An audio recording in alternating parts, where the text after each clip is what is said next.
Reverência à palavra. Todos acharam? Amém? Diz assim a palavra do Senhor para nós nessa noite, irmãos. Marcos capítulo 10, versículo 17. E pondo-se Jesus a caminho, correu um homem ao seu encontro e, ajoelhando-se, perguntou-lhe: Bom mestre, que farei para herdar a vida eterna? Respondeu-lhe Jesus: Por que me chamas bom? Ninguém é bom senão um, que é Deus. Sabe os mandamentos? Não matarás, não adulterarás, não furtarás, não dirás falso testemunho, não defraudarás a ninguém, honra teu pai e tua mãe. Então ele respondeu: Mestre, tudo isso tenho observado, desde a minha juventude. E Jesus, fitando-o, o amou e disse: Só uma coisa te falta. Vai, vende tudo o que tem, dá aos pobres e terás um tesouro nos céus. Então, vem e segue-me. Ele, porém, contrariado com essas palavras, retirou-se triste, porque era dono de muitas propriedades. Amém? Que Deus abençoe a sua palavra nessa noite em nossos corações. Vamos orar, mas ainda de pé? Pai querido, Deus bondoso, Deus de bondade, Deus salvador, misericordioso, eterno, onipotente, onipresente, nós te pedimos, ó Deus, que as tuas misericórdias estejam sobre nós aqui nessa noite. Pai querido, abençoa, porque tu sabes que somos limitados e que nós somos seus servos, Pai. Queremos te servir, te pedimos que o Senhor abençoe o decorrer desse culto. Obrigado pelos louvores que já foram declarados aqui nessa noite. Receba no teu altar de graça tudo que já foi feito, ó Deus. Nós te pedimos que o inimigo não tenha nenhum poder, ó Deus, sobre o culto que te prestamos aqui nessa noite, mas que tão somente o teu poder e graça, o teu Santo Espírito esteja rondando a sua igreja aqui nessa noite, Pai. Abençoa, Senhor, a palavra que foi lida. Nós te pedimos perdão pelos nossos pecados, na humildade do coração, é que nós oramos aqui nessa noite, em nome de Jesus. Amém. Queridos, podemos assentar agora, queridos. Queridos, o texto que nós lemos aqui é um texto muito conhecido, né? Um texto muito bonito, que fala sobre uma situação em que Jesus passou com um jovem.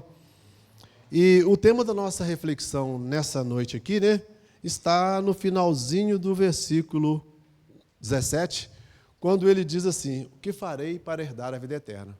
O tema é uma pergunta. O que farei para herdar a vida eterna? É uma pergunta interessante, né, irmãos? Imagine só. Esse relato, né, ele também está registrado em Mateus e Lucas, né? E a gente fica sabendo que este jovem não era uma pessoa comum. Ele era um jovem bem-sucedido, era rico, muito rico, e ele era uma pessoa respeitada, né, na sociedade, né? Pessoa muito importante, moço ainda, né, mas era uma pessoa muito importante. E nós percebemos que Jesus estava andando, né, como o texto diz aqui, né, e no caminho correu um homem até Jesus, e ele, pondo-se de joelhos diante de Jesus, né, faz essa pergunta interessante, né? Ele diz: Bom mestre, o que farei para herdar a vida eterna? Esse jovem tinha tudo que uma pessoa comum gostaria de ter. Muito dinheiro, tinha status social, ele era respeitado socialmente. E até hoje é assim, né, irmãos?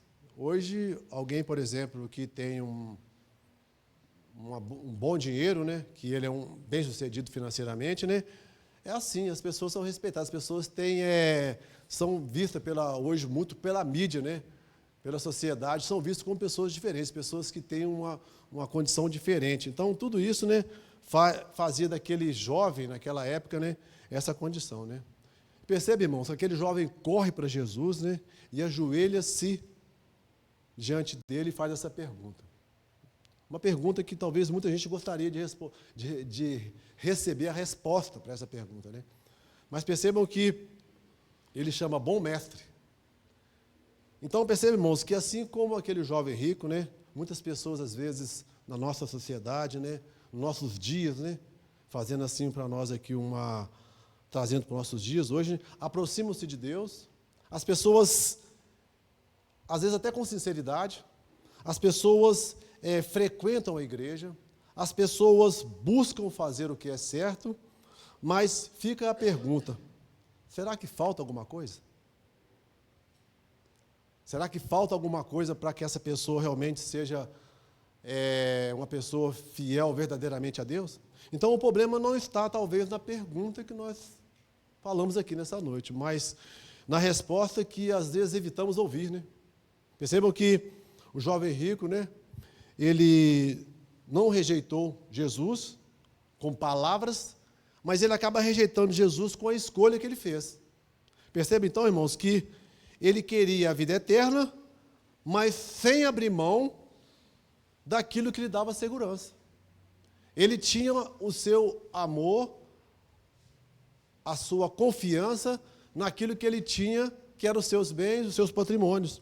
Então, hoje temos muitas pessoas, irmãos, que querem Jesus, muitas pessoas que querem ser um cristão, mas não querem abrir mão do controle da sua própria vida. Aquele jovem precisava negar a si mesmo. Essa foi a chave para que ele fosse salvo naquele dia. Mas ele não fez isso. O problema não era o dinheiro. O problema era o dinheiro ser o senhor da vida dele. O problema não era a quantidade de bens que ele possuía, mas a segurança que ele sentia naquilo que ele tinha. Então, não é o que temos que nos afasta de Jesus, é o que nós não estamos dispostos a entregar. É justamente isso que nos afasta de Jesus. Então percebam que nós podemos ver aqui, irmãos, que aquele jovem, né, ele faz uma pergunta interessante, né? Excelente pergunta, né? O que devo fazer para ser salvo? Bom mestre, o que devo fazer para ser salvo? Então essa pergunta, irmãos, nos mostra que ele está atrás daquilo que é realmente interessante na nossa vida. Ele está atrás do que realmente importa para o ser humano. Ele está atrás daquilo que todos nós, que toda a humanidade precisa conquistar um dia. E ele está atrás do que é mais importante do que qualquer coisa nessa vida, na vida de uma pessoa. Percebam que conquistar a vida eterna é algo tão importante que, depois que você conquista a vida eterna, você passa até a ter menos medo de morrer. Embora a morte seja uma coisa que nos assombra, a pessoa que conquista a salvação, ele tem menos medo de morrer, e ele sabe que está pronto para partir desse mundo quando Deus chamar. Isso traz uma segurança muito grande, e aquele jovem tinha tudo, mas ele não tinha essa segurança, né? E o que você tem que buscar nessa vida é justamente a salvação. Se você não tem a salvação ainda, né, como aquele jovem tinha tudo, mas não tinha salvação, você tem que buscar a salvação. A salvação é a coisa importante na sua vida, né? Então, assim, ele queria que Jesus revelasse para ele o que ele tinha que fazer para poder ganhar a salvação, para ele herdar a vida eterna. Então, ele pensou simplesmente, o que aconteceu aqui, irmãos, foi um fato interessante. Aquele jovem olhou para Jesus, né, e ele pensou simplesmente que Jesus era um salvo. E ele, quando chama Jesus de bom mestre, aqui que está a sacada. Ele achou que Jesus poderia ensinar para ele qual que era o caminho da salvação. Ele não olhou para Jesus como Salvador e nem olhou para Jesus como alguém que era Deus. Estão entendendo, irmãos? Ele olhou para Jesus como um bom mestre. Simplesmente um bom mestre que já era uma pessoa salva, né, que poderia revelar para ele o segredo da salvação, né? Ele simplesmente pensou que Jesus era salvo. Isso que, basicamente, ele viu aqui. Então, Jesus percebe, né, essa sacada, essa ideia dele, quando ele chama Jesus de bom mestre, né? Então, Jesus fala para ele. Antes disso, né, ele pensando aqui, junto, mais uma vez aqui, ele pensou que uma pessoa, para ser salvo, né, bastaria ser bom. E quantos de nós aqui que não cresceu com esse negócio, né? Que para ir para o céu tem que ser bonzinho, né? Quando eu era criança eu já ouvi muito isso, né? Para ir para o céu tem que ser bonzinho. Então, aquele jovem pensava assim também, né? Que Jesus, né? Para ter a vida eterna, só podia ser uma pessoa muito boa. Então, é isso que ele estava pensando. Então, ele acreditava que Jesus tem a salvação porque é bom. Ele não está procurando Jesus, conforme eu disse aqui, porque ele é Deus, porque ele é Salvador. Ele não tinha esse entendimento. Então, Jesus, né, com a sua sabedoria, com o seu entendimento de Deus, de Salvador, né? Aí Jesus vai e responde para ele de uma maneira, irmãos, a quebrar aquele dogma. Aquele rapaz tinha um dogma, ele era um cumpridor da lei, mas ele tinha um dogma com ele de que Jesus era bonzinho, por isso que Jesus era salvo. Aí Jesus faz uma pergunta, responde para ele no versículo 18, Jesus responde para ele assim, ó, respondeu-lhe Jesus, por que me chamas bom? Jesus falou para ele, por que me chamas bom? Bom, ninguém é bom senão Deus. Então, quando Jesus fala isso para ele aqui no versículo 8, Jesus quebra o dogma de que ele era bonzinho, por isso ele era salvo. Então, Jesus quebra o dogma que não é, que embora Jesus é bom, embora Jesus, ele é, claro, né, que ele é Deus, ele é bom, ele faz coisas boas, aquele jovem estava totalmente enganado, né? Olhando para Jesus, ele não olhava para Jesus como Deus e nem como Salvador. Então, ele estava olhando para Jesus, né, sendo ele simplesmente um bom mestre. E Jesus responde dessa forma, né, no versículo 18, justamente para quebrar aquele dogma ali, né, para quebrar aquele, ele achar que a pessoa, só da pessoa ser bonzinho, né, a pessoa ser bom, achar que com os seus próprios méritos ele vai ser salvo. Jesus quebra esse dogma, né, e o Senhor, e a Bíblia diz que o Senhor olhou dos céus, né, lá no Salmo 14, 2, 3, né, revela para nós que o Senhor olhou dos céus para os filhos dos homens, para ver se havia alguém que tivesse entendimento e buscasse a sua face. E o que ele encontrou? Ele encontrou pessoas, como nós, né, que buscavam emprego, que buscava colocação social, que buscava dinheiro, sucesso, riquezas, glórias, carreiras, ter uma família abençoada, casamento bem-sucedido. E aí, no versículo 3, ele revela para nós que Deus revela para nós, né, no versículo 3 do Salmo 14, desviaram-se todos e juntamente se fizeram imundos, não há quem faça o bem, não há nenhum sequer. Então o Salmo 14, irmão, revela para nós que não existe ninguém bom, não existe ninguém que é bom, falar assim, eu sou bom, porque o Salmo revela para nós que não, Jesus talvez tenha, quando escreveu isso aqui, ele pegou a mesma palavra quando essa palavra for escrita, né, para ele poder confrontar aquele jovem, né, que chegou ali com alguns dogmas diferentes na sua mente. Então, é o mesmo que deu aqui no salmista, né, que ninguém é bom. Desta forma, Jesus, aquele jovem não percebeu o ensinamento importante que era aquilo que Jesus estava falando, né? Então, Jesus mostra para ele a necessidade de tomar uma decisão diferente daquilo do que ele estava pensando. Então, este jovem fez isso, né?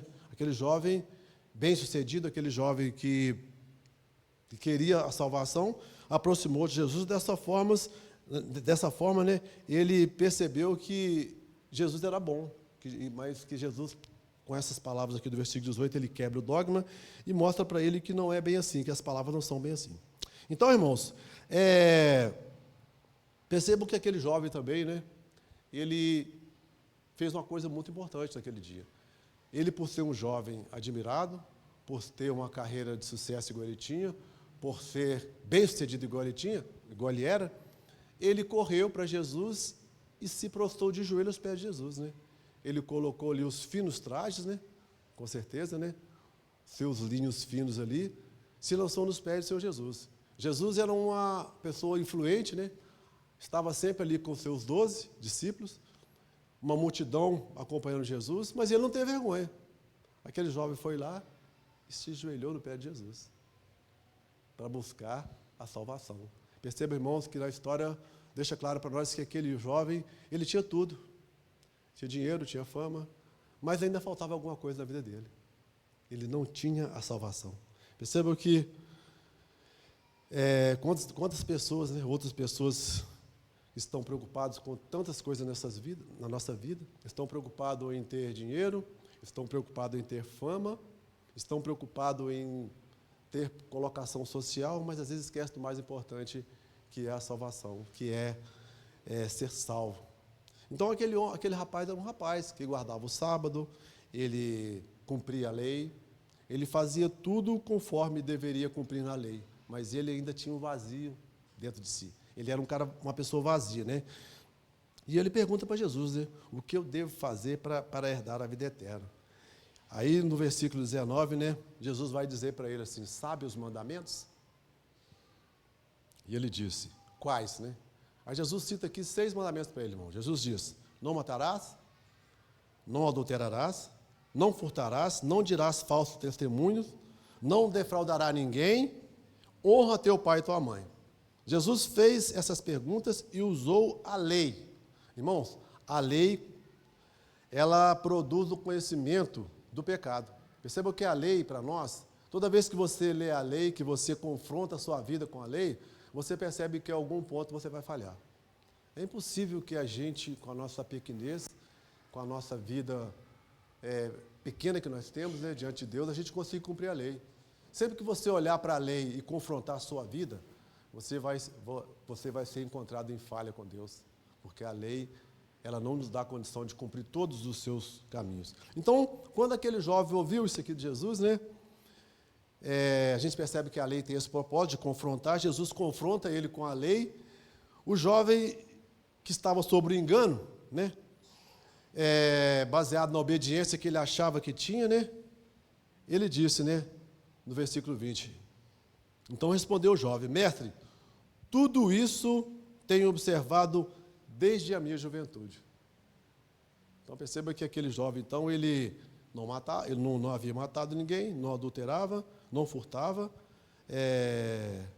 não dava falso testemunho, não tinha defraudado ninguém e honrava pai e mãe. Então o jovem professou ter observado todos esses 6 pecados que Jesus disse para ele aqui, né?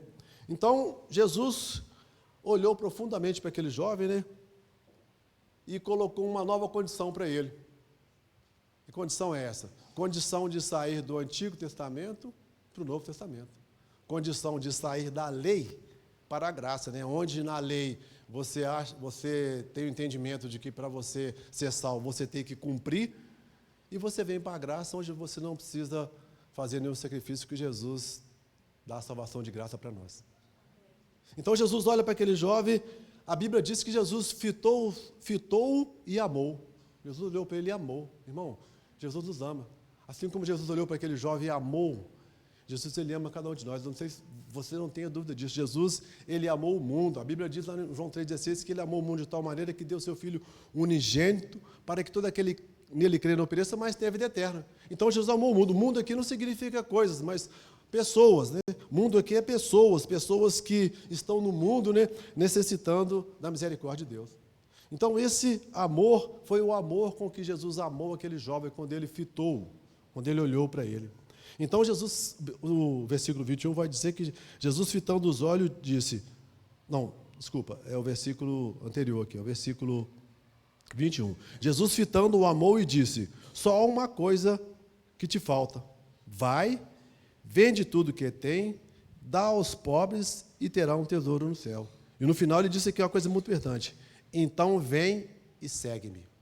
Irmãos, perceba aqui que Jesus não está propondo para aquele jovem uma condição de comprar a salvação, vender todos os seus bens, para que assim ele pudesse comprar a salvação. Jesus está falando para ele assim, desamarra disso que está te atrapalhando, desamarra do que está tomando o meu lugar na sua vida. Era isso que ele precisava, aquele jovem precisava desamarrar do que ele tinha. Então, quando Jesus falou para ele aqui que esses 6 mandamentos aqui, né, naquele momento, nós podemos perceber que foi como se ele estivesse cumprindo o primeiro mandamento dos 2 mandamentos importantes que Jesus deixou para nós, né? Amar o próximo como a ti mesmo. Ele estava amando o próximo como a ti mesmo, mas amar a Deus sobre todas as coisas ainda faltava na vida daquele jovem.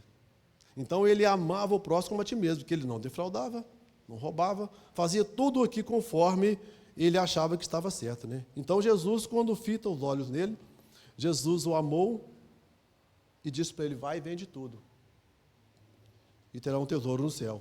e depois vem e siga-me. O mais importante da história aqui, irmãos, é seguir Jesus. Aquele homem precisava negar a si mesmo.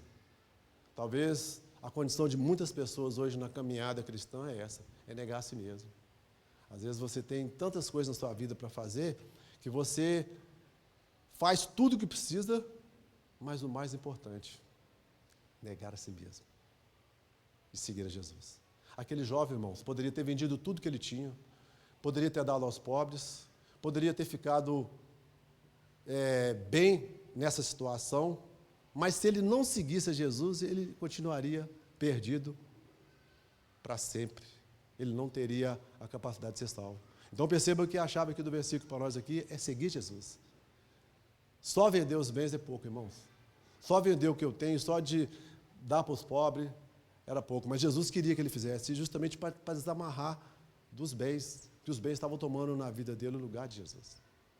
É isso que Jesus quis ensinar para ele aqui. Então, Jesus disse, ele vai e vende seus bens, que lhe falta uma coisa. Faltava isso naquele jovem, né? Ele colocar Jesus como primeira coisa na vida dele. Então, irmãos, o dinheiro, infelizmente, hoje, na nossa atual conjuntura, é o senhor de muita gente. Muitas vezes, talvez as pessoas que têm dinheiro, que têm condição financeira favorável, né? As pessoas estão apostando naquilo ali. Eles apostam no que eles têm, no dinheiro. Eles esquecem que Jesus é maior do que o dinheiro, que Ele é o dono de tudo, Ele é o dono do ouro e da prata, é aquele que pode tudo e é criador de tudo. Então percebam que há esse mal entendido, né? Esse mal entendido, as pessoas acharem que o dinheiro dá essa segurança, traz essa tranquilidade e essa segurança que as pessoas esperam. Então, para aquele jovem faltava uma coisa, faltava desembaraçar a sua vida e seguir Jesus, né? Então, nós temos até um exemplo muito clássico, né? Os irmãos conhecem da história da Reforma, quando o monge, né, agostiniano Martinho Lutero, ele sai do mosteiro e vai para Roma, né?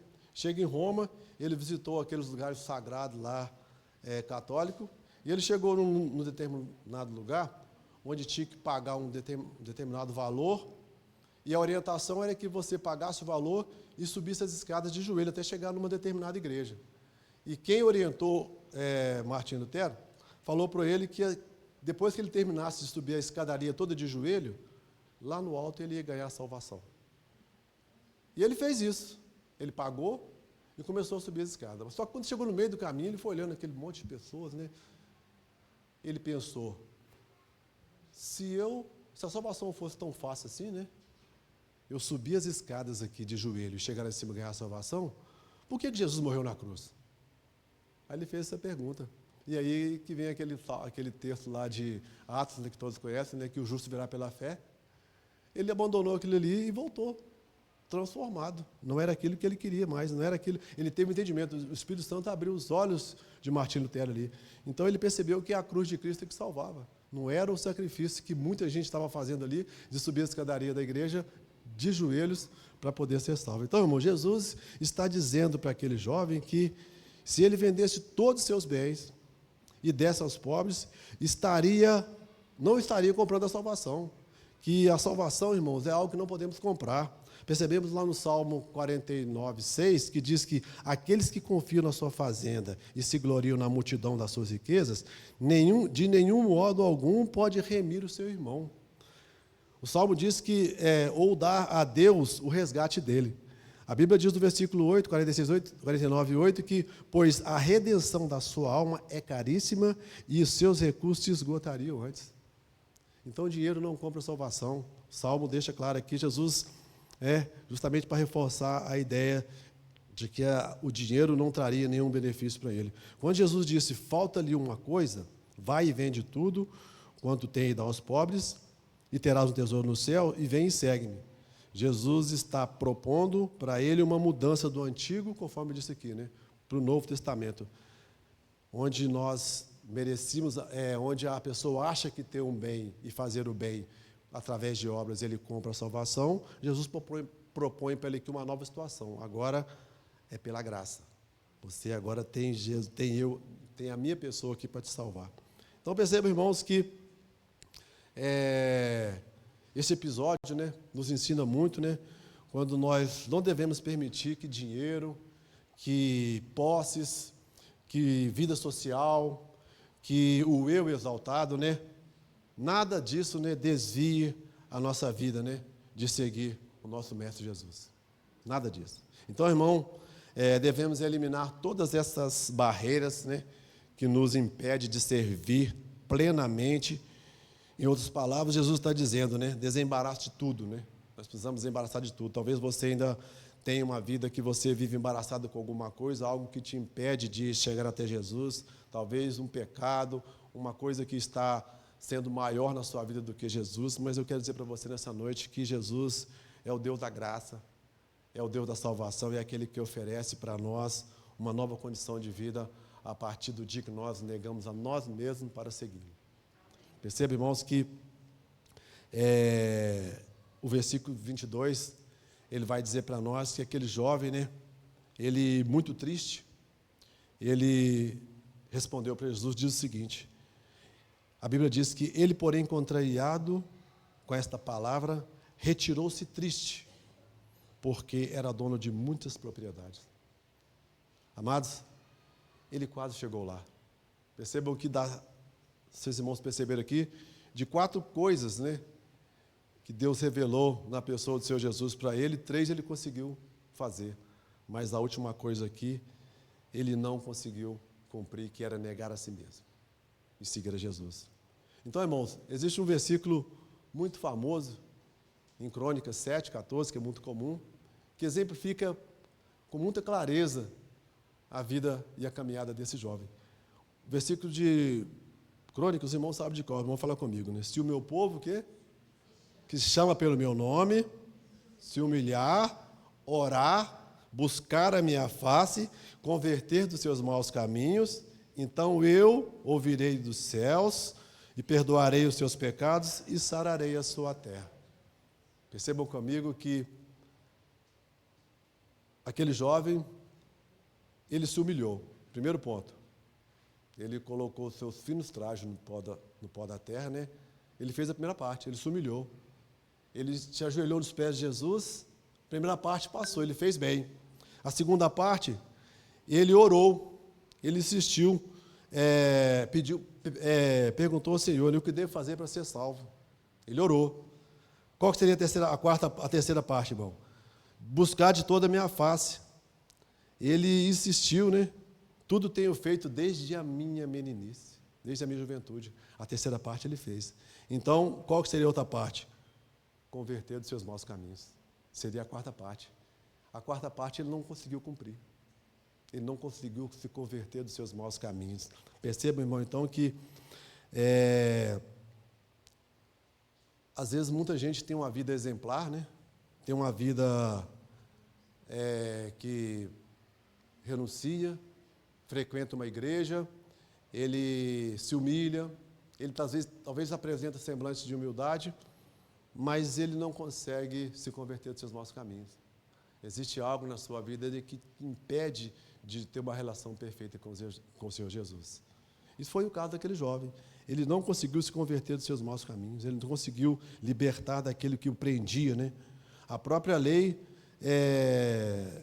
nos incentiva a seguir desejos, né? Aquele jovem se retirou triste porque não se converteu, ele não conseguiu cumprir o 4º ponto, que era entregar a sua vida para o Senhor Jesus. Então, irmãos, esta é a parte talvez mais difícil, né? Que nós precisamos verificar a nossa vida, né? Negar a si mesmo, tomar a sua cruz e seguir a Jesus. Então, irmãos, Jesus vai dizer para nós lá em Mateus 11, né? 29 e 30, né? Ele diz lá, tomai o meu jugo, tomai de vós o meu jugo, aprendei de mim que sou manso e humilde de coração. E encontrarei descanso para vossas almas, porque o meu jugo é suave e o meu fardo é leve. A cruz pesada, irmãos, Jesus já carregou. Por isso que ele disse que o fardo dele é leve. Percebam que Jesus, né, ele deixou essa grande lição para nós. Então, irmãos, quando já estamos caminhando aqui para o final da nossa mensagem, nessa noite, Eu gostaria de convidar o grupo Louvor para estar aqui na frente, mas quem sabe nessa noite chegou a sua oportunidade, né? Então, eu gostaria de dizer que aquele jovem, né, desperdiçou uma grande oportunidade, quando ele poderia ter negado a si mesmo, né? Perceba que o pecado na sua vida, ele é algo que o torna distante de Deus. Carregar a cruz significa abandonar o pecado. E aquele jovem, tem muita gente que às vezes nega a si mesmo, pega a sua cruz, mas no caminho ele joga a sua cruz no chão e corre para o pecado. Porque há uma incompatibilidade muito grande, irmãos, da cruz com o pecado. Cruz e pecado não funciona. Quando você olha para a cruz, você precisa deixar o pecado. Você precisa abandonar a vida que você segue. Porque o próprio Senhor Jesus vai dizer, né, que adianta um homem ganhar o mundo, né, e perder a sua alma. Há uma coisa só importante a buscar nessa vida. Marcos 8,34 diz, né, se alguém quiser vir após mim, né, negue-se a si mesmo, toma a sua cruz e siga-me. Quem sabe nessa noite nós temos alguém que quer tomar essa decisão. Quem sabe tem alguém que nos visita nessa noite, né, que quer realmente negar-se a si mesmo e seguir a Jesus. Essa talvez seja a parte mais difícil da caminhada. Você negar a si mesmo, né, negar tudo que você tem e colocar Jesus como primazia da sua vida, como aquele que é o primeiro, aquele que tem a primazia de estar na sua vida. Feche seus olhos nesse momento, vamos orar.